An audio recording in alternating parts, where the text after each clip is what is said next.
ನಮಸ್ಕಾರ ಎಲ್ಲರಿಗೂ. ನಾವು ಈ ಹಿಂದಿನ ವಿಡಿಯೋದಲ್ಲಿ ಭಾರತಕ್ಕೆ ಒಬ್ಬ ಉಪರಾಷ್ಟ್ರಪತಿ ಬೇಕು ಅಂತೇಳಿ ಅನ್ನೋದನ್ನ ನೋಡಿದ್ವಿ. ಆಮೇಲೆ ಅವರು ರಾಜ್ಯಸಭೆಯ ಪದನಿಮಿತ್ತ ಅಧ್ಯಕ್ಷರಾಗಿರ್ತಾರೋ ಅನ್ನೋದನ್ನ ನೋಡಿದ್ವಿ. ಆಮೇಲೆ ರಾಷ್ಟ್ರಪತಿಯ ಪದವಿ ಖಾಲಿಯಾದಾಗ ಉಪರಾಷ್ಟ್ರಪತಿ ರಾಷ್ಟ್ರಪತಿಯಾಗಿ ಕಾರ್ಯನಿರ್ವಹಿಸ್ತಾರೆ ಅನ್ನೋದನ್ನು ನೋಡಿವಿ. ಇವತ್ತಿನ ಚರ್ಚೆ ಯಾವುದಪ್ಪ ಅಂತಂದ್ರೆ ಈ ಉಪರಾಷ್ಟ್ರಪತಿಯನ್ನ ಹೆಂಗ್ ಆಯ್ಕೆ ಮಾಡ್ತಾರೆ. ಉಪರಾಷ್ಟ್ರಪತಿಯನ್ನ ಹೆಂಗ್ ಆಯ್ಕೆ ಮಾಡ್ತಾರೆ? ಡೈರೆಕ್ಟ್ ಆಗಿ ಜನರಿಂದ ಆಯ್ಕೆ ಆಗ್ತಾರೋ ಅಥವಾ ಮತ್ತೆ ಯಾರಾದ್ರೂ ಆಯ್ಕೆ ಮಾಡ್ತಾರೋ ಇವರನ್ನ ಅನ್ನೋ ಒಂದು ಕ್ವಶನ್ ಅರೈಸ್ ಆಗ್ತೈತಿ. ಈ ಕ್ವಶನ್ಗೆ ಆನ್ಸರ್ ಮಾಡೋದು ಯಾವ್ದಪ್ಪ ಅಂತಂದ್ರೆ ಆರ್ಟಿಕಲ್ 66 ಇದು ಆನ್ಸರ್ ಮಾಡ್ತೈತಿ. ಉಪರಾಷ್ಟ್ರಪತಿ ಯಾವ ರೀತಿ ಆಯ್ಕೆ ಆಗಬೇಕು ಅನ್ನೋದನ್ನ ಆರ್ಟಿಕಲ್ 66 ಕ್ಲಿಯರ್ ಮಾಡ್ತೈತಿ. ಯಾವ ರೀತಿ ಅನ್ನೋದನ್ನ ಒನ್ ಬೈ ಒನ್ ನೋಡೋಣ. ಆರ್ಟಿಕಲ್ 66 ಓದಿದ್ವಿ ಅಂತಂದ್ರೆ ನಮಗೆ ಗೊತ್ತಾಗ್ತೈತಿ, ಅನಲೈಸ್ ಮಾಡಿದ್ವಿ ಅಂತಂದ್ರೆ ಗೊತ್ತಾಗ್ತೈತಿ ಇವರು ಯಾವ ರೀತಿ ಆಯ್ಕೆ ಆಗ್ತಾರೆ, ಇವರ ಆಯ್ಕೆಗೂ ಮತ್ತು ರಾಷ್ಟ್ರಪತಿ ಆಯ್ಕೆಗೂ ಯಾವ ರೀತಿ ಭಿನ್ನತೆಗಳದಾವು ಅನ್ನೋದನ್ನ ಎಲ್ಲವೂ ಕ್ಲಿಯರ್ ಆಗಿ ಗೊತ್ತಾಗ್ತೈತಿ ಆರ್ಟಿಕಲ್ 66 ಓದೋದ್ರಿಂದ. ಅದನ್ನ ನೋಡೋಣ. ಈಗ ಆರ್ಟಿಕಲ್ 66 ಯಾವ್ದ್ರ ಬಗ್ಗೆ ಹೇಳ್ತೈತಿ ಅಂತಂದ್ರೆ election of the vice president ಬಗ್ಗೆ ಹೇಳ್ತೈತಿ. ಏನಂದ್ರೆ ಉಪರಾಷ್ಟ್ರಪತಿಯ ಚುನಾವಣೆಯ ಬಗ್ಗೆ ಆರ್ಟಿಕಲ್ 66 ಸ್ಪಷ್ಟಪಡಿಸುತ್ತೆ. ಅದ್ರಾಗ ಯಾವ್ಯಾವ ರೀತಿ ಚುನಾವಣೆ ನಡಿಬೇಕು ಅನ್ನೋದನ್ನ ಡಿಸ್ಕ್ರೈಬ್ ಆಗಿ ಬರ್ತಾರೆ, ಬಹಳ ವಿವರಣಾತ್ಮಕವಾಗಿ ವಿವರಿಸಿದ್ದಾರೆ. ಅದರಲ್ಲಿ 4 ಉಪಬಂಧಗಳನ್ನ ಜೋಡಿಸಿದ್ದಾರೆ. ಆರ್ಟಿಕಲ್ 66 ಸಬ್ ಕ್ಲಾಸ್ 1, 2, 3, 4 ಅಂತೇಳಿ 6 ಉಪಬಂಧಗಳದಾವೆ. ಅವುಗಳಲ್ಲಿ ಒಂದೇದನ್ನ ನೋಡೋಣ. ಈಗ ಆರ್ಟಿಕಲ್ 66 ಸಬ್ ಕ್ಲಾಸ್ 1 ಏನ್ ಹೇಳ್ತೈತಿ? The vice president shall be elected by the members of an electoral college. ಅಂದ್ರೆ ಇವರನ್ನ ಆಯ್ಕೆ ಮಾಡ್ತಕ್ಕಂಥದ್ದು ಒಂದು ಕಾಲೇಜ್ ಐತಿ. ಆ ಕಾಲೇಜ್ ಹತ್ರ ಎಲೆಕ್ಟರಲ್ ಕಾಲೇಜ್. ಕಾಲೇಜ್ ಅಂತಂದ್ರೆ ನಾವು ರೆಗ್ಯುಲರ್ ಆಗಿ ಹೋಗ್ತೀವಲ್ಲ, ಆ ಕಾಲೇಜ್ ಅಲ್ಲ. ವಿದ್ಯಾಭ್ಯಾಸಕ್ಕಾಗಿ ಸಂಬಂಧಿಸಿರ್ತಕ್ಕಂಥ ಕಾಲೇಜ್ ಅಲ್ಲ. College means group of peoples ಅನ್ನಂಗೆ. ಏನು ಜನರ ಒಂದು ಗುಂಪನ್ನ ಕಾಲೇಜ್ ಅಂತೇಳಿ ಕರಿತೀವಿ. ಅಲ್ಲಿ ಕಲಿಯುವ ಜನರಿದ್ರು ಅಂತಂದ್ರೆ ಅದು ಎಜುಕೇಶನಲ್ ಕಾಲೇಜ್. ಇಲ್ಲಿ ಚುನಾವಣೆಗೊಂಡ ವ್ಯಕ್ತಿಗಳಿದ್ರು ಅಂತಂದ್ರೆ ಆಯ್ಕೆಗೊಂಡ ವ್ಯಕ್ತಿಗಳ ಕಾಲೇಜ್ ಅಂತೇಳಿ ಕರ್ಸ್ಕೊತೈತಿ. ಅದು ಇಲ್ಲಿ ಎಲೆಕ್ಟರಲ್ ಕಾಲೇಜ್ ಅಂತೇಳಿ ಒಂದು ಕಾಲೇಜ್ ಬರ್ತೈತಿ. ಈ ಕಾಲೇಜ್ ಒಳಗೆ ಯಾರ್ಯಾರು ಇರ್ತಾರ? ಉಪರಾಷ್ಟ್ರಪತಿಯ ಚುನಾವಣೆ ಒಳಗ ಮೆಂಬರ್ಸ್ ಇರ್ತಾರೆ, ಸದಸ್ಯರು ಇರ್ತಾರೆ. ಯಾರು ಎಲೆಕ್ಟರಲ್ ಕಾಲೇಜ್ಗೆ ಸಂಬಂಧಿಸಿದಂತ ಸದಸ್ಯರು ಉಪರಾಷ್ಟ್ರಪತಿಯನ್ನ ಆಯ್ಕೆ ಮಾಡಬೇಕು. ಈ ಎಲೆಕ್ಟರಲ್ ಕಾಲೇಜ್ ಒಳಗೆ ಯಾರ್ಯಾರು ಸದಸ್ಯರಾಗಿರ್ತಾರೋ ಅನ್ನೋದನ್ನ ಬರೀತಾರೆ. ಎಲ್ಲಿ? ಕನ್ಸಿಸ್ಟಿಂಗ್ ಆಫ್, ಯಾರು ಎಲೆಕ್ಟರಲ್ ಕಾಲೇಜ್ನ ಸದಸ್ಯರಾಗಿರ್ತಾರ ಅನ್ನೋದನ್ನ ಬರೀತಾರೆ. Of the members of the both the house of a parliament. ಸಂಸತ್ತಿನ 2 ಸದನದ ಸದಸ್ಯರು ಈ ಎಲೆಕ್ಟೋರಲ್ ಕಾಲೇಜ್ನ ಸದಸ್ಯರಾಗಿರ್ತಾರೆ. ಯಾವ ಎಲೆಕ್ಟೋರಲ್ ಕಾಲೇಜು? ಉಪರಾಷ್ಟ್ರಪತಿಯನ್ನ ಆಯ್ಕೆ ಮಾಡತಕ್ಕಂತ ಎಲೆಕ್ಟೋರಲ್ ಕಾಲೇಜ್ನ ಮೆಂಬರ್ಸ್ ಯಾರಾಗಿರ್ತಾರೋ ಅಂತಂದ್ರೆ ಸಂಸತ್ತಿನ 2 ಸದನದ ಸದಸ್ಯರು. ನೆನಪಲ್ಲಿರಬೇಕು. ಆಮೇಲೆ ಅವ್ರ ಚುನಾವಣೆ ಹೆಂಗ ನಡೀತೈತಿ ಅಂತಂದ್ರೆ in accordance with the system of proportional representation by means of single transferable vote and voting at such election shall be by the secret ballot. ಹೆಂಗ್ ನಡೀಬೇಕು? ಪ್ರಾಶಸ್ತ್ಯಕ್ಕನುಗುಣವಾಗಿ ಏಕಮತ ವರ್ಗಾವಣಾ ಪದ್ಧತಿಯ ಮೂಲಕ. ಪ್ರಾಶಸ್ತ್ಯಕ್ಕನುಗುಣವಾಗಿ ಏಕಮತ ವರ್ಗಾವಣಾ ಪದ್ಧತಿಯ ಮೂಲಕ ಎಲೆಕ್ಷನ್ ನಡಿಬೇಕು. ಆಮೇಲೆ ಆ ಎಲೆಕ್ಷನ್ ಸೀಕ್ರೆಟ್ ಬ್ಯಾಲೆಟ್ ನಾಗ ಇರಬೇಕು. ಸೀಕ್ರೆಟ್ ಬ್ಯಾಲೆಟ್ ನಲ್ಲಿ ಇರಬೇಕು. ಓಪನ್ ಬ್ಯಾಲೆಟ್ ಎಲೆಕ್ಷನ್ ಅಲ್ಲ, ಸೀಕ್ರೆಟ್ ಬ್ಯಾಲೆಟ್ ಎಲೆಕ್ಷನ್. ಅಂದ್ರೆ ಈ ಆರ್ಟಿಕಲ್ ದಿಂದ 3 ವಿಷಯಗಳು ನಮಗೆ ಕ್ಲಿಯರ್ ಆಗ್ತವೆ. ಏನು ಅಂತ ಹೇಳಿ ನೋಡೋದಾದ್ರೆ, ಉಪರಾಷ್ಟ್ರಪತಿಯ ಚುನಾವಣೆಗೆ ಒಂದು ಎಲೆಕ್ಟೋರಲ್ ಕಾಲೇಜ್ ಇರಬೇಕು ಅನ್ನೋದು ಒಂದು ವಿಷಯ ಗೊತ್ತಾಕೈತಿ. 1ನೇ ವಿಷಯ ಯಾವುದು? Electoral college. ಎಲೆಕ್ಟೋರಲ್ ಕಾಲೇಜ್ ಒಂದು ಎಲೆಕ್ಟೋರಲ್ ಕಾಲೇಜ್ ಇರಲೇಬೇಕು. ಯಾವುದಕ್ಕ? ಉಪರಾಷ್ಟ್ರಪತಿಯ ಚುನಾವಣೆಯಲ್ಲಿ ಉಪರಾಷ್ಟ್ರಪತಿಯನ್ನ ಆಯ್ಕೆ ಮಾಡಕ. ಅದ್ರಾಗ ಯಾರು ಸದಸ್ಯರು ಇರ್ತಾರೋ ಅಂತಂದ್ರೆ ಒಂದು ಬರೀತಾರೆ, ಮೆಂಬರ್ ಆಫ್ ದಿ ಪಾರ್ಲಿಮೆಂಟ್. ಎಂಪಿಗಳು ಅದರ ಸದಸ್ಯರು ಇರ್ತಾರೆ. ಆ ಎಂಪಿಗಳು ಯಾರ್ಯಾರು ಅಂತಂದ್ರೆ ರಾಜ್ಯಸಭೆಯ ಸದಸ್ಯರು ಮತ್ತು ಲೋಕಸಭೆಯ ಸದಸ್ಯರು. ಇದು ಎಲೆಕ್ಟೋರಲ್ ಕಾಲೇಜು ಹೊಂದಿರತಕ್ಕಂಥ ಸದಸ್ಯರು. ಯಾವ ಎಲೆಕ್ಟೋರಲ್ ಕಾಲೇಜು? ಉಪರಾಷ್ಟ್ರಪತಿಯ ಚುನಾವಣೆಗಾಗಿ ಮಾಡಿರ್ತಕ್ಕಂಥ ಎಲೆಕ್ಟೋರಲ್ ಕಾಲೇಜಿನ ಮೆಂಬರ್ಸ್ ಯಾರಪ್ಪ ಅಂತಂದ್ರೆ ಪಾರ್ಲಿಮೆಂಟ್ ನ ಎಲ್ಲ ಸದಸ್ಯರು. Parliament is consisting of the Rajya Sabha and Lok Sabha. Parliament ಸಂಸತ್ತು ರಾಜ್ಯಸಭೆ ಮತ್ತು ಲೋಕಸಭೆಯನ್ನ ಒಳಗೊಂಡಿರ್ತೈತಿ. ಅದರ ಸದಸ್ಯರು ಎಲ್ಲರೂ ಎಲೆಕ್ಟೋರಲ್ ಕಾಲೇಜಿನ ಮೆಂಬರ್ ಆಗಿರ್ತಾರೆ. ನಾವು ವೋಟ್ ಹಾಕ್ತಿವಿ MLA ಗಳಿಗೆ. ಯಾವಾಗಪ್ಪ ಅಂತಂದ್ರೆ ನಮ್ಮ ವೋಟಿಂಗ್ ಕಾರ್ಡ್ ಬಂದ ನಂತರ. ಭಾರತದ ಪ್ರಜೆಗಳೆಲ್ಲರೂ ಮತದಾರರಲ್ಲ. 2 ವರ್ಷದ ಹುಡುಗ ಹೋಗಿ ವೋಟಿಂಗ್ ಆಗ್ತಾನ ಅಂತ ಕೇಳಿದ್ರೆ ಇಲ್ಲ. 3 ವರ್ಷದ ಹುಡುಗ ಹೋಗಿ ವೋಟಿಂಗ್ ಆಗ್ತಾನ ಅಂತ ಕೇಳಿದ್ರೆ ಇಲ್ಲ. 17 ವರ್ಷ ಆಗಿ 18 ವರ್ಷಕ್ಕೆ 1 ದಿನ ಕಡಿಮೆ ಇದ್ರೂ ಕೂಡ ವೋಟ್ ಹಾಕಕ್ ಬರಂಗಿಲ್ಲ. ನಿಮ್ ವೋಟಿಂಗ್ ಕಾರ್ಡ್ ಮಾಡಂಗಿಲ್ಲ. ಯಾಕಪ್ಪ ಅಂತಂದ್ರೆ 18 ವರ್ಷ ಮೇಲ್ಪಟ್ಟ ಭಾರತದ ವ್ಯಕ್ತಿಗಳು ಮತದಾರರಾಗ್ತಾರೆ. ಭಾರತದ ಪ್ರಜೆಗಳು ಮತದಾರರಾಗ್ತಾರೆ. ಹಂಗೆ ಎಲೆಕ್ಟೋರಲ್ ಕಾಲೇಜಿನಲ್ಲಿ ಯಾರು ಇರ್ತಾರೋ ಅಂತಂದ್ರೆ ಸಂಸತ್ತಿನ 2 ಸದನದ ಸದಸ್ಯರು ಉಪರಾಷ್ಟ್ರಪತಿಯನ್ನ ಆಯ್ಕೆ ಮಾಡಲು ಮತದಾರರಾಗಿರ್ತಾರೆ. ನಾವಲ್ಲ ಉಪರಾಷ್ಟ್ರಪತಿಯನ್ನ ಆಯ್ಕೆ ಮಾಡುವ ಮತದಾರರು. ಇಂಡೈರೆಕ್ಟ್ ಆಗಿ ಮಾತ್ರ ನಾವು. ಯಾಕಂತಂದ್ರೆ ಇಲ್ಲಿ ಇರ್ತಕ್ಕಂಥ MP ಗಳನ್ನು ನಾವೇ ಆರಿಸಿ ಕಳಿಸಿರೋದ್ರಿಂದ ಅಪ್ರತ್ಯಕ್ಷವಾಗಿ ನಾವು ಉಪರಾಷ್ಟ್ರಪತಿಯನ್ನ ಆಯ್ಕೆ ಮಾಡ್ತೀವಿ ಹೊರತು ಪ್ರತ್ಯಕ್ಷವಾಗಿ ಉಪರಾಷ್ಟ್ರಪತಿಯನ್ನ ಆಯ್ಕೆ ಮಾಡೋದಿಲ್ಲ. ಯಾವ ರೀತಿ 18 ವರ್ಷ ಮೇಲ್ಪಟ್ಟ ವಯಸ್ಕರು ಮಾತ್ರ ಮತದಾನದ ಹಕ್ಕನ್ನು ಹೊಂದಿರ್ತಾರೋ ಅದೇ ರೀತಿ ಈ ಎಲೆಕ್ಟೋರಲ್ ಕಾಲೇಜಿನಲ್ಲಿ ಸಂಸತ್ತಿನ ಸದಸ್ಯರು ಮಾತ್ರ ಉಪರಾಷ್ಟ್ರಪತಿಗೆ ಮತದಾನ ಮಾಡುವ ಅಧಿಕಾರವನ್ನ ಹೊಂದಿರ್ತಾರೆ. ಇಲ್ಲಿಗೆ ಒಂದು ಸಬ್ಜೆಕ್ಟ್ ಕ್ಲಿಯರ್, ಏನು ಎಲೆಕ್ಟೋರಲ್ ಕಾಲೇಜ್ ಅಂತಕ್ಕಂಥದ್ದು. ಇನ್ನು ಎರಡನೇದು ಎಲೆಕ್ಷನ್ಗೆ ಬಳಸುವ ವಿಧ ಯಾವುದು? STV, single transferable vote. ಅದನ್ನ ಪ್ರಾಶಸ್ತ್ಯಕ್ಕನುಗುಣವಾಗಿ ಏಕಮತ ವರ್ಗಾವಣಾ ಪದ್ಧತಿಯ ಮೂಲಕ ಚುನಾವಣೆ ಅಂತೇಳಿ ಕರಿತೀವಿ. ಏಕಮತ ವರ್ಗಾವಣಾ ಪದ್ಧತಿ ಇದು ರಾಷ್ಟ್ರಪತಿ ಚುನಾವಣೆಗೂ ಕೂಡ ಅನ್ವಯಿಸ್ತೈತಿ. ರಾಷ್ಟ್ರಪತಿಯನ್ನು ಕೂಡ ಏಕಮತ ವರ್ಗಾವಣಾ ಪದ್ಧತಿಯ ಮೂಲಕನೇ ಆಯ್ಕೆ ಮಾಡ್ತಾರೆ. ಉಪರಾಷ್ಟ್ರಪತಿಯನ್ನು ಕೂಡ ಏಕಮತ ವರ್ಗಾವಣಾ ಪದ್ಧತಿಯ ಮೂಲಕನೇ ಚುನಾವಣೆ ನಡೆಸಿ ಆಯ್ಕೆ ಮಾಡ್ತಾರೆ. ಒಂದನೇದೇನು, ಯಾರು ವೋಟ್ ಹಾಕಬೇಕು. ಎರಡನೇದ್ದು ರಾಷ್ಟ್ರಪತಿಯ ಚುನಾವಣಾ ಉಪರಾಷ್ಟ್ರಪತಿಯ ಚುನಾವಣಾ ಪದ್ಧತಿ ಹೆಂಗಿರಬೇಕು. ಇನ್ನು ಮೂರನೇದ್ದು ಏನು ಅಂತೇಳಿ ನೋಡೋದಾದ್ರೆ ಸೀಕ್ರೆಟ್ ಬ್ಯಾಲೆಟ್, ಗೌಪ್ಯ ಮತದಾನವನ್ನ ಅನುಸರಿಸ್ತಾರೆ. ಇಲ್ಲಿ ಗೌಪ್ಯ ಮತದಾನ, ಇವನ್ ನಾವು ಕೂಡ MLA ಆಯ್ಕೆ ಮಾಡೋ ಮುಂದೆ ಗೌಪ್ಯ ಮತದಾನವನ್ನ ಮಾಡ್ತೀವಿ. ನಾ ಮತದಾನ ಮಾಡೋದು ಯಾರಿಗೂ ಗೊತ್ತಾಗಂಗಿಲ್ಲ. ಇಲ್ಲಿ ಬ್ಯಾಲೆಟ್ ಪೇಪರ್ ಅನ್ನ ಬಳಸ್ತಾರೆ, ಸೀಕ್ರೆಟ್ ಬ್ಯಾಲೆಟ್ ಅಂತ ಕರಿತೀವಿ. ಅಂದ್ರೆ ಯಾರು ಯಾರಿಗೆ ಮತ ಹಾಕ್ಯಾರು ಅಂತೇಳಿ ಗೊತ್ತಾಗೋದಿಲ್ಲ. ಇಲ್ಲಿ ವಿಪ್ ಜಾರಿ ಮಾಡುವಂತಿಲ್ಲ, ಇದು ನೆನಪಲ್ಲಿ ಇರಬೇಕು. ಯಾರಿಗೆ ಯಾರು ಮತ ಹಾಕ್ಯಾರು. ಈಗ ಒಬ್ಬ ಬಿಜೆಪಿ ಬಂದು ನೋಡ್ರಿ ನಾ ಇಂಥವಂಗ ಮತ ಹಾಕೇನೆ ಅಂತೇಳಿ ಚೀಟಿ ತೋರಿಸಿ ಎತ್ತಿ ತೋರಿಸಿ ಆಮೇಲೆ ಅದನ್ನ ಬಾಕ್ಸ್ ನ ಹಾಕುವಂತಿಲ್ಲ. Secret ballot, you can cast your vote with secrecy, utmost secrecy. ನೀ ಯಾರಿಗೆ ವೋಟ್ ಹಾಕಿ ಅಂತೇಳಿ ಗೊತ್ತಾಗಬಾರ್ದು, ಆ ರೀತಿ ವೋಟ್ ಮಾಡ್ರಿ ಅಂತ ಸೀಕ್ರೆಟ್ ಬ್ಯಾಲೆಟ್ ಅನ್ನ ಯೂಸ್ ಮಾಡ್ತಾರೆ. ಇಲ್ಲಿ ಒಂದು ವಿಷಯ ಸ್ಪಷ್ಟ ಆಗ್ತೈತಿ, ಏನು ಅಂತಂದ್ರೆ ಪಾರ್ಲಿಮೆಂಟ್ ನ ಎಲ್ಲ ಸದಸ್ಯರು ಉಪರಾಷ್ಟ್ರಪತಿ ಚುನಾವಣೆಗೆ ಮತದಾನ ಮಾಡ್ತಾರೆ. ಎಲ್ಲ ಸದಸ್ಯರು ಇನ್ಕ್ಲೂಡಿಂಗ್ ನಾಮಿನೇಟೆಡ್ ಮೆಂಬರ್ಸ್.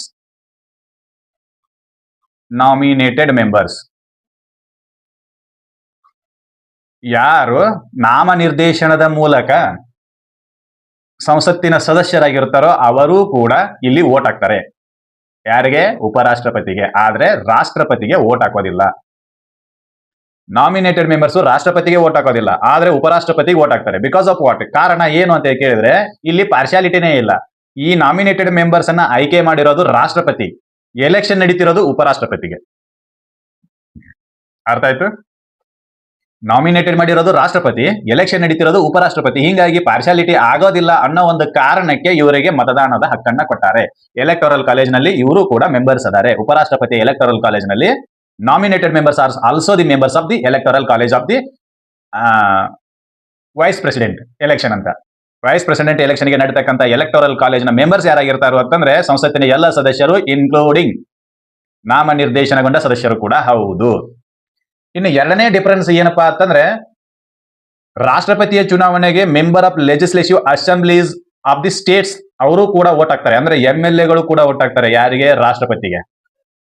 ಆದ್ರೆ ಉಪರಾಷ್ಟ್ರಪತಿಗೆ MLAಗಳು ವೋಟ್ ಹಾಕೋದಿಲ್ಲ. There is no casting of the vote of MLAs in the vice president election. ಅವರು ವೋಟ್ ಮಾಡುವಂತಿಲ್ಲ. ಯಾಕ? ಕ್ವಶನ್ ಅರೈಸ್ ಆಗ್ತೈತಿ. ಯಾಕ ಅಂತಂದ್ರ ಆನ್ಸರ್ ಬರೀತಾರೆ ಏನಂತೇಳಿ. ಅವರು ಯಾರು? ಉಪರಾಷ್ಟ್ರಪತಿ ಕೇವಲ ರಾಜ್ಯಸಭೆಯ ಸಭಾಧ್ಯಕ್ಷನಾಗಿ ಪರ್ಮನೆಂಟ್ ಕೆಲಸ ಮಾಡೋದ್ರಿಂದ, ರಾಜ್ಯಸಭೆಯ ಸಭಾಧ್ಯಕ್ಷನಾಗಿ ಶಾಶ್ವತವಾಗಿ ಕೆಲಸ ಮಾಡೋದ್ರಿಂದ ಅವರಿಗೆ ಸೆಂಟರ್ ಸ್ಟೇಟ್ ರಿಲೇಷನ್ಗಳ ಬಗ್ಗೆ ರಿಲೇಷನ್ ಯದ್ವಾ ತದ್ವಾ ಆದ್ರೂ ಏನು ಸಂಬಂಧ ಬರೋದಿಲ್ಲ. ಹೀಗಾಗಿ MLAಗಳ ವೋಟು ಅವಶ್ಯಕತೆ ಇಲ್ಲ ಅಂತೇಳಿ ಸಂವಿಧಾನದ ನಿರ್ಮಾತೃಗಳು ತೀರ್ಮಾನ ಮಾಡಿದ್ರು. ಯಾಕಂತಂದ್ರೆ ಉಪರಾಷ್ಟ್ರಪತಿ ಕೇವಲ ರಾಜ್ಯಸಭೆಯನ್ನ ರೀಪ್ರೆಸೆಂಟ್ ಮಾಡ್ತಾನೆ, ಆದ್ರೆ ರಾಷ್ಟ್ರಪತಿ ಇಡೀ ರಾಷ್ಟ್ರವನ್ನ ರೀಪ್ರೆಸೆಂಟ್ ಮಾಡ್ತಾರೆ. ಅದಕ್ಕಾಗಿ ಇಡೀ ರಾಷ್ಟ್ರದ ಎಲ್ಲ MLAಗಳು ವೋಟ್ ಹಾಕಬೇಕು. ಇಲ್ಲಿ ರಾಜ್ಯಸಭೆಗೆ ಮಾತ್ರ ಸಂಬಂಧಿಸಿರ್ತಾರೆ ಯಾರು? ಉಪರಾಷ್ಟ್ರಪತಿ. ಕೆಲವೊಂದಿಷ್ಟು ಸನ್ನಿವೇಶಗಳನ್ನ ಬಿಟ್ರೆ ಅವರ ಕಾರ್ಯ ರಾಜ್ಯಸಭೆಯ ಸಭಾಧ್ಯಕ್ಷನಾಗಿ ಕೆಲಸ ನಡೆಸೋದೇ ಹೊರತು ಬೇರೆ ಏನೂ ಅಲ್ಲ. ಈ ಕಾರಣಕ್ಕಾಗಿ ಏನ್ ಮಾಡ್ತಾರೋ ಅಂತಂದ್ರೆ MLAಗಳನ್ನ ಈ ಉಪರಾಷ್ಟ್ರಪತಿಯ ಮತದಾನದ ಎಲೆಕ್ಟೋರಲ್ ಕಾಲೇಜಿನಿಂದ ಹೊರಗಿಡ್ತಾರೆ. ಎರಡು ಡಿಫರೆನ್ಸ್ ಗೊತ್ತಾಯ್ತು. ಒಂದನೇದು ನಾಮನಿರ್ದೇಶಿತಗೊಂಡ ಎಲ್ಲ ವ್ಯಕ್ತಿಗಳು ಕೂಡ ಉಪರಾಷ್ಟ್ರಪತಿಗೆ ವೋಟ್ ಹಾಕ್ತಾರೆ. ಯಾರು? MP ಗಳು. ಹೇಳಿದ್ವಿ ಸಚಿನ್ ತೆಂಡೂಲ್ಕರ್, ರೇಖಾ, ವಿಜಯ್ ಮಲ್ಯ ಇವರೆಲ್ಲ. ಈಗ ವಿಜಯ್ ಮಲ್ಯ ಸದಸ್ಯತ್ವ ಕಿತ್ಕೊಂಡಾರ್ ಬಿಟ್ರೆ ಆ ಮಾತಾರೆ. ಅದೇ ಅವನು ಕೂಡ ಒಂದೊಂದು ಕಾಲದಲ್ಲಿ ಏನಾಗಿದ್ದ ಅಂತಂದ್ರೆ ರಾಜ್ಯಸಭೆ ಸದಸ್ಯನಾಗಿದ್ದ. ಆ ವ್ಯಕ್ತಿನೂ ಕೂಡ ನಾಮನಿರ್ದೇಶನಗೊಂಡಿರ್ತಾರೆ.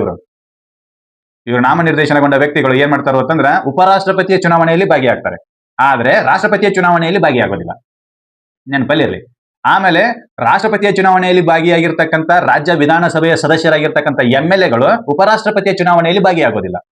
ಇವೆರಡು ಡಿಫರೆನ್ಸ್ ರಾಷ್ಟ್ರಪತಿ ಮತ್ತು ಉಪರಾಷ್ಟ್ರಪತಿಯ ಚುನಾವಣೆಗೆ ನೆನಪಲ್ಲಿರಬೇಕು. ಇದು ಒಂದನೇದಾಯ್ತು. ಇನ್ನು ಎರಡನೇದು ನೋಡೋಣ. ಆರ್ಟಿಕಲ್ 66 ಸಬ್ ಕ್ಲಾಸ್ 2 ಏನ್ ಹೇಳ್ತೈತಿ ಅಂತೇಳಿ.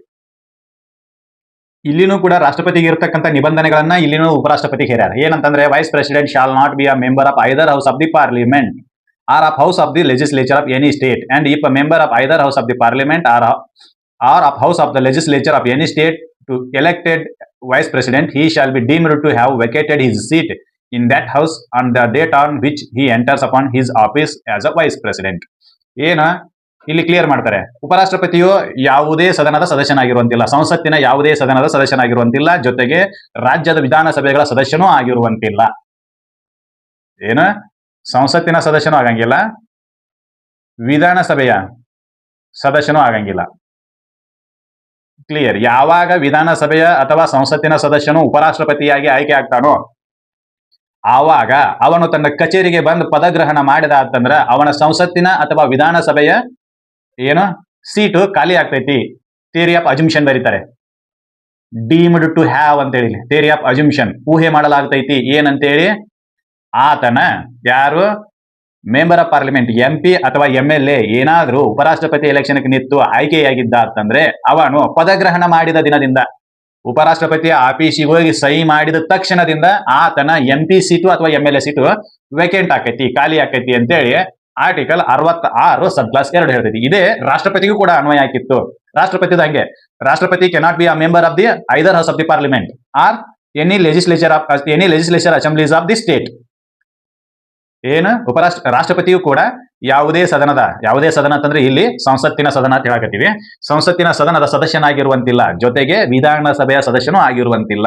ಹಂಗೊಂದು ವೇಳೆ ಸಂಸತ್ತಿನ ಸದಸ್ಯ ಆಗಿದ್ದ ಅಂತಂದ್ರೆ ಅಥವಾ ವಿಧಾನಸಭೆಯ ಸದಸ್ಯ ಆಗಿದ್ದ ಅಂತಂದ್ರೆ ಅವನು ಯಾವತ್ತು ಆಯ್ಕೆಯಾಗಿ ಪದಗ್ರಹಣ ಮಾಡ್ತಾನೋ ಆವತ್ತಿನಿಂದ ಸಂಸತ್ತಿನ ಸದನದ ಸದಸ್ಯತ್ವ ಖಾಲಿ ಆಕೈತಿ ಅಥವಾ ವಿಧಾನಸಭೆಯ ಸದಸ್ಯತ್ವ ಖಾಲಿ ಆಕೈತಿ. ಇದು ಕೂಡ ಅಂದ್ರೆ ಸೈಮಲ್ಟೇನಿಯಸ್ಲಿ ಒಂದೇ ಟೈಮ್ಕ ಎರಡೆರಡು ಕಾರ್ಯಗಳನ್ನ ಯಾವುದೇ ವ್ಯಕ್ತಿ ನಿರ್ವಹಿಸುವಂತಿಲ್ಲ ಅಂತೇಳಿ ಸಂವಿಧಾನದ ನಿಬಂಧನೆಗಳು. ಅನ್ಬಹುದು ನಾನು MP ಆಗಿಯೂ ಕಾರ್ಯನಿರ್ವಹಿಸ್ತೀನಿ ರೀ ಸರ್, ಆಮೇಲೆ ಉಪರಾಷ್ಟ್ರಪತಿಯಾಗಿಯೂ ಕಾರ್ಯನಿರ್ವಹಿಸ್ತೀನಿ ಅಂತೇಳಿ ನೀವು ಅಂದ್ರಿ ಅಂತಂದ್ರೆ ಏನಕೈತಿ ಕಾಮಿಡಿ ಹೇಳ್ತೀನಿ ಕೇಳಿ. ಉಪರಾಷ್ಟ್ರಪತಿ ಏನಾಗ್ತಾನೋ ಸಭಾಧ್ಯಕ್ಷನಾಗಿ ಕೆಲಸ ಮಾಡ್ತಾನೆ, ಜೊತೆಗೆ ಅವನು ರಾಜ್ಯಸಭೆಯ ಮೆಂಬರ್ ಆದಾನ ತಂದ್ಕೊಡಿ. ಈಗ ಉಪರಾಷ್ಟ್ರಪತಿ ಕೆಲಸ ಏನೋ ಚರ್ಚಾ ವಿಷಯದಲ್ಲಿ ಯಾರಿಗೆ ಎಷ್ಟು ಟೈಮ್ ಯಾವ ವಿಷಯದ ಮೇಲೆ ಚರ್ಚೆ ಮಾಡಕ್ ಕೊಡಬೇಕು ಅಂತೇಳಿ, ಹೌದಾ? ಈಗ ಅವ ರಾಜ್ಯಸಭೆ ಸದಸ್ಯನೂ ಹೌದು, ಆಮೇಲೆ ರಾಜ್ಯಸಭೆಯ ಅಧ್ಯಕ್ಷನೂ ಹೌದು. ಹಂಗಿದ್ದಾಗ ಈಗ ಅವ ತಾ ಮಾತಾಡೋ ಟೈಮ್ನೊಳಗ ಈಗ ತನ್ನ ಯಾವುದೇ ಸದಸ್ಯನಾದ್ರೂ ಮಾತಾಡೋ ಟೈಮ್ ಬರ್ತೈತಿ, ವಿಷಯದ ಮೇಲೆ ಡಿಸ್ಕಷನ್ ಮಾಡೋ ಟೈಮ್ ಬರ್ತೈತಿ. ಡಿಸ್ಕಷನ್ ಮಾಡೋ ಟೈಮ್ ಬಂದಾಗ ಅಧ್ಯಕ್ಷ ಸ್ಥಾನದಿಂದ ಬಿಟ್ಟು ಸದಸ್ಯತ್ವ ಸ್ಥಾನದಾಗ ಬಂದು ಡಿಸ್ಕಷನ್ ಮಾಡೋದು, ಆಮೇಲೆ ಡಿಸ್ಕಷನ್ ಮುಗಿದ ನಂತರ ಮತ್ತೆ ಅಧ್ಯಕ್ಷ ಸೀಟಿಗೆ ಹೋಗೋದು. ಇದು ಫುಲ್ ಕಾಮಿಡಿ ಆಕೈತಿ. ಅಥವಾ ಲೋಕಸಭೆ ಮೆಂಬರ್ ಇದ್ದ ಅಂತಂದ್ರೆ ಇಲ್ಲಿ ಡಿಸ್ಕಷನ್ ಮಾಡೋ ಟೈಮ್ನಾಗೆ ಲೋಕಸಭೆ ಡಿಸ್ಕಷನ್ ಮಾಡೋ ಟೈಮ್ನಾಗ ಇಲ್ಲಿ ಬರೋದು, ಆಮೇಲೆ ಹಿಂದಿಗಡೆ ಹೋಗಿ ರಾಜ್ಯಸಭೆದೊಳಗೆ ರಾಜ್ಯದ ಅಧ್ಯಕ್ಷ ಅಂತೇಳಿ ಕೂತ್ ಬಿಡೋದು. ಇಲ್ಲಿ ಕರ್ನಾಟಕದ MLA ಏನಾದ್ರು ಉಪರಾಷ್ಟ್ರಪತಿ ಆಗಿದ್ದ ಅಂತಂದ್ರೆ ಇಲ್ಲಿ ಡಿಸ್ಕಷನ್ ಮಾಡೋ ಟೈಮ್ನಾಗ as member of the assembly ಅಂತೇಳಿ ಇಲ್ಲಿ ಬಂದು ಡಿಸ್ಕಷನ್ ಮಾಡೋದು, ಆಮೇಲೆ ಅಲ್ಲಿ ಹೋಗಿ ಅಧ್ಯಕ್ಷ ಅಂತೇಳಿ ಕೊಡೋದು. How it is possible? That is unacceptable ಅಂತ. ಅದಕ್ಕೆ ಏನ್ ಮಾಡ್ತಾರೋ ಅಂತಂದ್ರೆ ಸೈಮಲ್ಟೇನಿಯಸ್ ಆಗಿ ಒಬ್ಬ ವ್ಯಕ್ತಿ 2 ಪದವಿಯನ್ನ ನಿರ್ವಹಿಸುವಂತಿಲ್ಲ ಅಂತೇಳಿ ಬರೀತಾರೆ, ಹೌದಾ? He cannot be a member of the any legislative assemblies or parliament with the post of the vice president ಅಂತ. ನೀನು ವೈಸ್ ಪ್ರೆಸಿಡೆಂಟ್ ಪದವಿಯ ಜೊತೆಗೆ ಸಂಸತ್ತಿನ ಸದಸ್ಯನೂ ಆಗಿರುವಂತಿಲ್ಲ ಮತ್ತು ವಿಧಾನಸಭೆಗಳ ಸದಸ್ಯನೂ ಆಗಿರುವಂತಿಲ್ಲ. ಯಾಕಂದ್ರೆ ಹಿಂಗೆ ಕಾಮಿಡಿಗಳಾಗಿಬಿಡ್ತವೆ, ದೊಡ್ಡ ಇದನ್ನಾಗ್ತೈತಿ. ಅವ್ಗೆ ರೆಸ್ಪೆಕ್ಟ್ ಹೆಂಗ್ ಕೊಡ್ಬೇಕತ್ತೆ? As a member of the parliament ಅಂತ ಕೊಡಬೇಕು, as a president of the council of states ಅಂತ ರೆಸ್ಪೆಕ್ಟ್ ಕೊಡಬೇಕು. That is an problematic. Protocol ಅನ್ನ ಹೆಂಗ್ ಮೇಂಟೈನ್ ಮಾಡಬೇಕು? ಅವರು ಸಭಾಧ್ಯಕ್ಷರ ಅಂತೇಳಿ ಅವ್ರಿಗೆ ಪ್ರೋಟೋಕಾಲ್ ಮೇಂಟೈನ್ ಮಾಡಬೇಕು, ನೀವು ಸದಸ್ಯ ಅಂತೇಳಿ ಪ್ರೋಟೋಕಾಲ್ ಮೇಂಟೈನ್ ಮಾಡಬೇಕು. That is an problem. ಈ ರೀತಿ ಆಕೈತಿ. ಅದಕ್ಕೆ ಏನ್ ಮಾಡ್ತಾರೋ ಅಂತಂದ್ರೆ ಈ ರೀತಿ ಸಮಸ್ಯೆಗಳು ಉದ್ಭವ ಆಗಬಾರದು ಅಂತೇಳಿ ಒಂದೇ ಸಮಯಕ್ಕೆ ಒಂದೇ ಪದವಿಯ ಕರ್ತವ್ಯವನ್ನ ನಿರ್ವಹಿಸಬೇಕು ಅಂತೇಳಿ ಇಲ್ಲಿ ಬರೀತಾರೆ. ನೀನು ಏನಾದ್ರೂ MLA ಅಥವಾ MP ಆಗಿ ಉಪರಾಷ್ಟ್ರಪತಿಯ ಚುನಾವಣೆಗೆ ನಿಂತು ಗೆದ್ದಿದ್ದಿ ಅಂತಂದ್ರೆ ಯಾವತ್ತು ನೀನು ಉಪರಾಷ್ಟ್ರಪತಿಯ ಆಫೀಸಿಗೆ ಬಂದು ಪದಗ್ರಹಣ ಮಾಡ್ತೀವೋ ಅವತ್ತಿನಿಂದ ನಿನ್ನ ಸದಸ್ಯತ್ವ ರದ್ದಾಕೈತಿ. ಯಾವುದ್ರ ಸದಸ್ಯತ್ವ? MP ಮತ್ತು MLA ಸದಸ್ಯತ್ವ.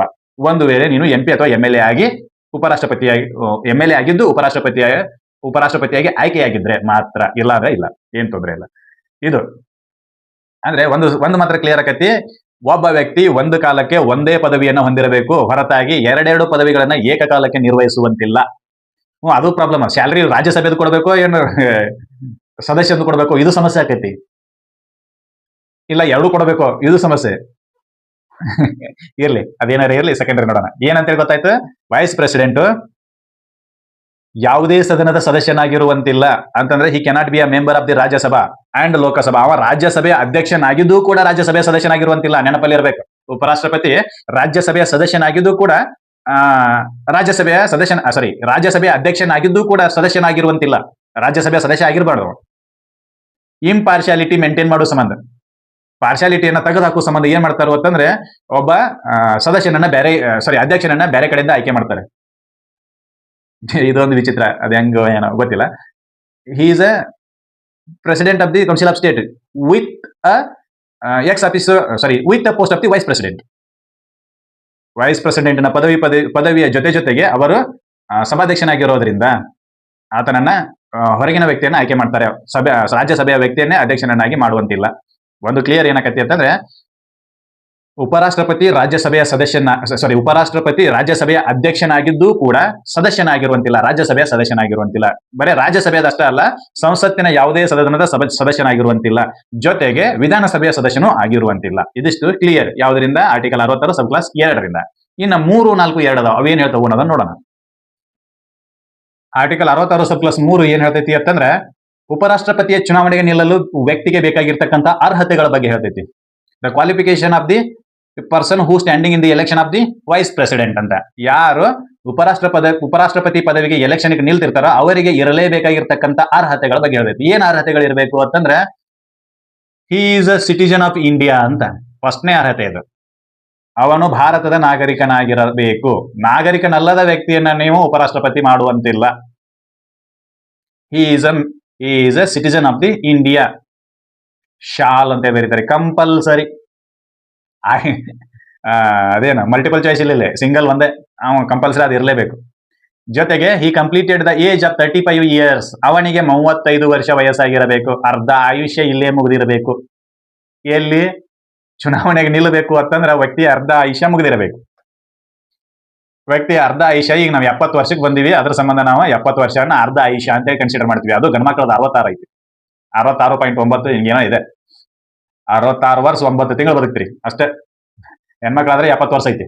ಈಗ ಹೆಣ್ಮಕ್ಳದ ಕನ್ಸಿಡರ್ ಮಾಡೋಣ ಎಲ್ಲರಿಗೂ. 70 ವರ್ಷದೊಳಗೆ 35 ವರ್ಷ ನೀ ಇಲ್ಲೇ ಬಿದ್ದು ಬದ್ದಾಟಿರ್ಬೇಕು. ಆಮೇಲೆ ನೀನು ಉಪರಾಷ್ಟ್ರಪತಿ ಎಲೆಕ್ಷನ್ಗೆ ನಿಲ್ಲಬಹುದು. 35 ವರ್ಷ. ಒಂದನೇ ಕಂಡೀಷನ್ ಏನು? ಭಾರತದ ನಾಗರಿಕನಾಗಿರಬೇಕು. ಎರಡನೇ ಕಂಡೀಷನ್ ಏನು? ಆತನಿಗೆ 35 ವರ್ಷ ಆಗಿರಬೇಕು. ಇವು ಎರಡೂ ಕಂಡೀಷನ್ ರಾಷ್ಟ್ರಪತಿ ಚುನಾವಣೆಯಲ್ಲಿಯೂ ಕೂಡ ಇದ್ದು. ಎರಡೂ ಕಂಡೀಷನ್ ರಾಷ್ಟ್ರಪತಿ ಚುನಾವಣೆಯಲ್ಲಿ ಇದ್ದು. ಏನು? ಭಾರತದ ನಾಗರಿಕನಾಗಿರಬೇಕು, ಆತನಿಗೆ 35 ವರ್ಷ ವಯಸ್ಸಾಗಿರಬೇಕು. ಇನ್ನು ಮೂರನೇದು, he is qualified for the election as a member of the council of state. ಇದೊಂದು ಡಿಫರೆನ್ಸ್ ಐತಿ ರಾಷ್ಟ್ರಪತಿಗೂ ಮತ್ತು ಉಪರಾಷ್ಟ್ರಪತಿಗೂ ಡಿಫರೆನ್ಸ್ ಇದೊಂದೇ. ಇಲ್ಲಿ ಏನು ಬರೀತಾರೆ? ಉಪರಾಷ್ಟ್ರಪತಿಗೆ ಸಂಬಂಧಿಸಿದಂತೆ ಉಪರಾಷ್ಟ್ರಪತಿಯ ಚುನಾವಣೆಗೆ ಅರ್ಹನಾಗಲು ರಾಜ್ಯಸಭೆಯ ಸದಸ್ಯನಾಗಲು ಹೊಂದಿರತಕ್ಕಂಥ ಅರ್ಹತೆಗಳನ್ನು ಹೊಂದಿರಬೇಕು. ರಾಜ್ಯಸಭೆಯ ಸದಸ್ಯನಾಗಲು ಇರಬೇಕಾದ ಅರ್ಹತೆಗಳನ್ನು ಹೊಂದಿದ್ದ ಅಂತಂದ್ರೆ ಮಾತ್ರ ಅವನು ಉಪರಾಷ್ಟ್ರಪತಿಯ ಎಲೆಕ್ಷನ್ಗೆ ನಿಲ್ಲಬೇಕು. ಆದ್ರೆ ರಾಷ್ಟ್ರಪತಿಯ ಚುನಾವಣೆಗೆ ನಿಲ್ಲುವ ವ್ಯಕ್ತಿಗೆ ಲೋಕಸಭೆಯ ಸದಸ್ಯನಾಗುವ ಅರ್ಹತೆ ಇರಬೇಕು. Qualification for the post of the Lok Sabha. ಎಲ್ಲಿ? ರಾಷ್ಟ್ರಪತಿಗೆ ಸಂಬಂಧಿಸಿದಂತೆ ರಾಷ್ಟ್ರಪತಿ ಆಗಲು ಬಯಸಿರ್ತಕ್ಕಂಥ ವ್ಯಕ್ತಿ ಅಥವಾ ರಾಷ್ಟ್ರಪತಿ ಚುನಾವಣೆಗೆ ನಿಲ್ಲಲು ಬಯಸಿರ್ತಕ್ಕಂಥ ವ್ಯಕ್ತಿ ಲೋಕಸಭೆಯ ಸದಸ್ಯನಾಗುವ ಅರ್ಹತೆಗಳನ್ನು ಗಳಿಸಿರಬೇಕು. ಯಾವುದರ ಜೊತೆಗೆ ಅವನು ಭಾರತೀಯ ನಾಗರಿಕನಾಗುವುದರ ಜೊತೆಗೆ ಮತ್ತು ಆತನಿಗೆ 35 ವರ್ಷ ಕಂಪ್ಲೀಟ್ ಆಗುವುದರ ಜೊತೆಗೆ. ಆದ್ರೆ ಉಪರಾಷ್ಟ್ರಪತಿಗೆ ಅದು ಡಿಫರೆಂಟ್ ಇದೆ. ಏನಿದೆ? ರಾಜ್ಯಸಭೆಯ ಸದಸ್ಯನಾಗುವ ಅರ್ಹತೆ ಹೊಂದಿರಬೇಕಮ್ಮ. There is a single difference between the president and vice president in the qualification cases. ಅರ್ಹತೆಗಳಿಗೆ ಸಂಬಂಧಿಸಿದ ಪ್ರಕರಣಗಳಲ್ಲಿ ಒಂದೇ ಒಂದು ಡಿಫರೆನ್ಸ್ ಇದೆ. ಯಾರಿಗೆ? ರಾಷ್ಟ್ರಪತಿಗೆ ಮತ್ತು ಉಪರಾಷ್ಟ್ರಪತಿಗೆ ಸಂಬಂಧಿಸಿದಂತೆ. ರಾಷ್ಟ್ರಪತಿಯೂ ಕೂಡ ಭಾರತದ ನಾಗರಿಕನಾಗಿರಬೇಕು, ಉಪರಾಷ್ಟ್ರಪತಿಯೂ ಕೂಡ ಭಾರತದ ನಾಗರಿಕನಾಗಬೇಕು. ರಾಷ್ಟ್ರಪತಿಗೂ 35 ವರ್ಷ ವಯಸ್ಸಾಗಿರಬೇಕು, ಉಪರಾಷ್ಟ್ರಪತಿಗೂ 35 ವರ್ಷ ವಯಸ್ಸಾಗಿರಬೇಕು. ರಾಷ್ಟ್ರಪತಿಗೆ ಲೋಕಸಭೆಯ ಸದಸ್ಯನಾಗುವ ಅರ್ಹತೆ ಇರಬೇಕು, ಉಪರಾಷ್ಟ್ರಪತಿಗೆ ರಾಜ್ಯಸಭೆಯ ಸದಸ್ಯನಾಗುವ ಅರ್ಹತೆ ಇರಬೇಕು. ಯಾಕೆ ಈ ಅರ್ಹತೆ ನೀಟ್ರು ಅಂತಂದ್ರೆ ಹಿ is a permanent president of the Rajya Sabha. ಅವನು ಶಾಶ್ವತ ರಾಜ್ಯಸಭೆಯ ಸದಸ್ಯನಾಗಿರುವುದರಿಂದ, ರಾಜ್ಯಸಭೆಯ ಅಧ್ಯಕ್ಷನಾಗಿರುವ ಕಾರಣ ಆತನಿಗೆ ರಾಜ್ಯಸಭೆಯ ಸದಸ್ಯನಾಗುವ ಎಲ್ಲ ಅರ್ಹತೆಗಳು ಇರಬೇಕು ಅನ್ನೋದನ್ನ ಆರ್ಟಿಕಲ್ 66 ಸಬ್ ಕ್ಲಾಸ್ 3 ಅದರೊಳಗೆ ಮತ್ತು ಉಪಬಂಧ ಸಿ ಒಳಗೆ ಬರ್ದಾರೆ. ಇಲ್ಲಿ ಒಂದು ಮ್ಯಾಟ್ರ್ ಕ್ಲಿಯರ್ ಆಕೈತಿ. ರಾಷ್ಟ್ರಪತಿಗೂ ಮತ್ತು ಉಪರಾಷ್ಟ್ರಪತಿಗೂ ಸಂಬಂಧಿಸಿದಂತೆ ಯಾವುದೇ ರೀತಿಯ ಎಜುಕೇಶನಲ್ ಕ್ವಾಲಿಫಿಕೇಶನ್ ಅವಶ್ಯಕತೆ ಇಲ್ಲ.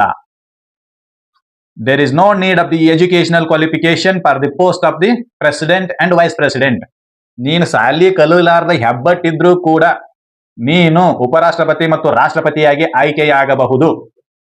There is no bar for the president election and vice president election on the basis of the educational qualification. ಶೈಕ್ಷಣಿಕ ಅರ್ಹತೆಯ ಆಧಾರದ ಮೇಲೆ ಯಾವುದೇ ವ್ಯಕ್ತಿಯನ್ನ ರಾಷ್ಟ್ರಪತಿ ಮತ್ತು ಉಪರಾಷ್ಟ್ರಪತಿ ಚುನಾವಣೆಗೆ ನಿಲ್ಲದಂತೆ ತಡೆಯಲಾಗುವುದಿಲ್ಲ. This is an case.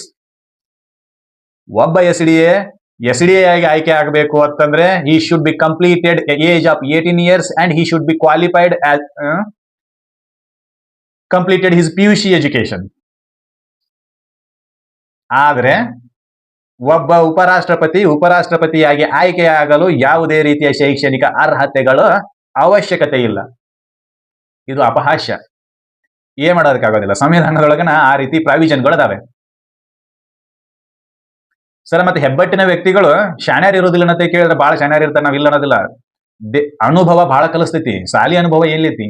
ಯಾರು ಪುಸ್ತಕನ್ಯಾಗ ಒಂದು ಓದಿ ಜೀವನ ನಡೆಸ್ಯಾರ್ರಿ? ಇಲ್ಲ. ರಿಯಲ್ ಲೈಫ್ನೊಳಗೆ, ನಿಜವಾದ ಜೀವನದೊಳಗೆ ಏನು ಅನುಭವ ಆಗ್ತಾವೋ ಅವ ಎಜುಕೇಶನ್ ಅನ್ನು ಕೊಡ್ತವೆ.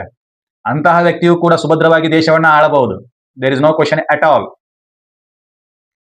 ಬಟ್ ಗೌರ್ಮೆಂಟ್ ನೌಕರಿಗಾಗಿ ನೀವು ಕ್ವಾಲಿಫಿಕೇಶನ್ ಅನ್ನ ಫಿಕ್ಸ್ ಮಾಡ್ತೀರಿ.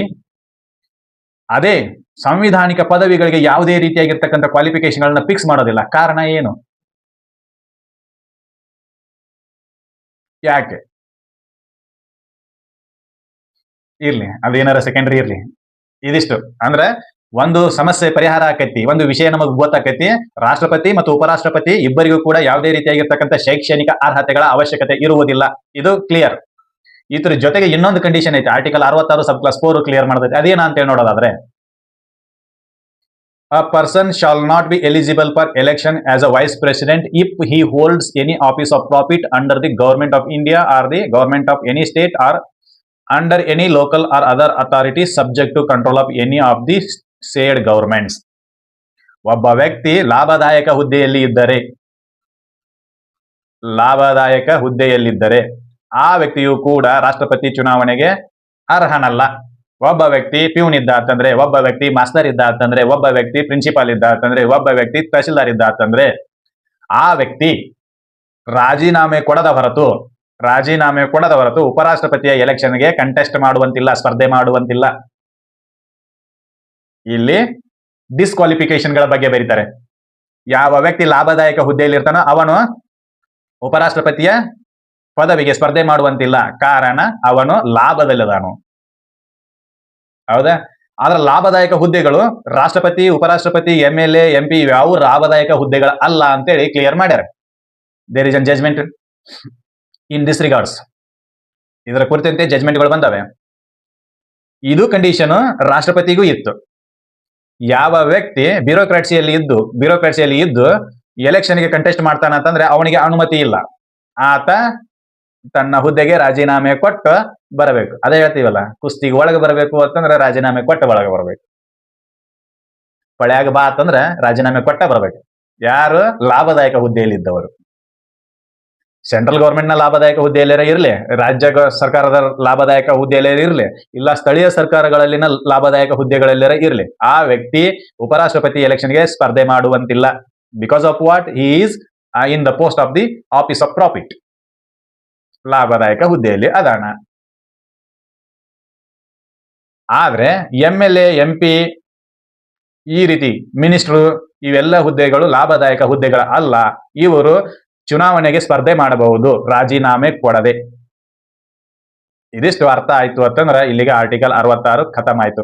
ಇನ್ನು ಮುಂದಿನ ಆರ್ಟಿಕಲ್ 67 ಅದ್ರ ಬಗ್ಗೆ ಮುಂದಿನ ವಿಡಿಯೋದಲ್ಲಿ ಚರ್ಚೆ ಮಾಡೋಣ. ಇವತ್ತಿನ ಮಾಹಿತಿ ನಿಮಗೆ ಎಲ್ಲರಿಗೂ ಇಷ್ಟ ಆಗೈತೆ ಅಂತ ಅನ್ಕೊಂತೀನಿ. ಇಷ್ಟ ಆಗಿತ್ತು ಅಂತಂದ್ರೆ ಈ ಮಾಹಿತಿನ ಎಲ್ಲರಿಗೂ ಶೇರ್ ಮಾಡ್ರಿ, ನಮ್ಮ ಚಾನಲ್ ಅನ್ನು ಸಬ್ಸ್ಕ್ರೈಬ್ ಮಾಡ್ರಿ, ಆಮೇಲೆ ಲೈಕ್ಸ್ ಕಮೆಂಟ್ ಮಾಡ್ರಿ ಅಂತ ಹೇಳ್ತಾ ಮುಂದಿನ ವಿಡಿಯೋದಲ್ಲಿ ಮತ್ತೆ ಭೇಟಿ ಆಗೋಣ. ಅಲ್ಲಿವರೆಗೂ ಧನ್ಯವಾದಗಳು.